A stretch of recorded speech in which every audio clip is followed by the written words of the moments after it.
يا مساء الفل والجمال على أحلى متابعين في الدنيا. هاتوا بقى كوباية الشاي كده وقعدوا جنبي عشان الحكاية اللي هقولها لكم النهاردة توجع القلب بجد. هنحكي عن فتى الشاشة عماد حمدي والشيخ كشك.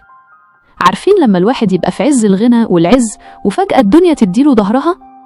أهو ده اللي حصل بالملي.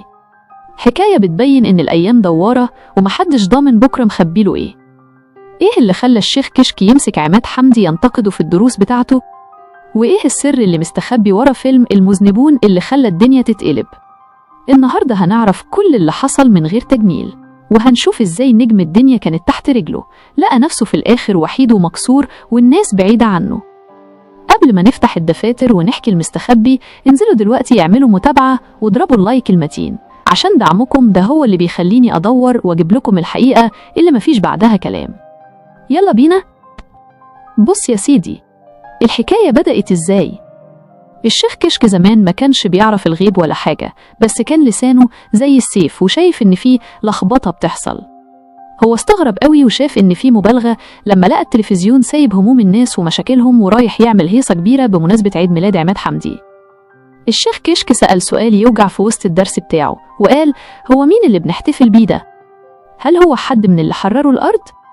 هو كان شايل في قلبه إن الناس سابت سيرة الأبطال الحقيقيين ورايحة تهتم بميلاد فنان عمل أفلام كتير جدا، وكان شايف إن ده بيبوظ عقول الشباب وبياخد وقتهم في كلام ملوش عازة. فيلم المذنبون والسر اللي ميرحمش. السر بقى اللي خلى الهجوم ده يزيد قوي هو فيلم اسمه المذنبون.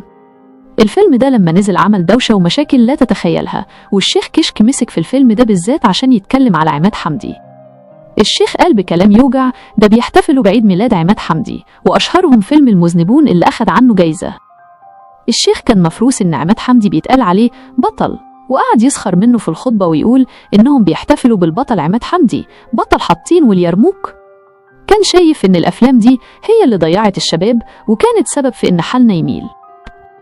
الكلمة اللي وجعت قلب عماد حمدي. في وسط الكلام ده الشيخ كشك رمى كلمة كانت زي الرصاصة في قلب فتى الشاشة. قالوا جملة للتاريخ: بصوا لعماد حمدي اللي كان بيتدلع مع الستات في الأفلام، هو فين دلوقتي؟ ده مش لاقي تمن الكفن اللي هيتستر فيه، وهيموت وحيد والناس بعيدة عنه، وده جزاء اللي رمى دينه ورا ظهره عشان دنيته. والكلام ده وصل لعماد حمدي وهو في أصعب وقت في حياته، والناس اللي كانت قريبة منه حكوا إنه دخل في اكتئاب شديد، مش بس عشان الهجوم، لأ، ده عشان الكلام كان بيوصف حاله اللي وصل ليه في الحقيقة فعلا. بصي بقى يا ستي، عماد حمدي في الوقت ده كان فعلا خسر كل ممتلكاته.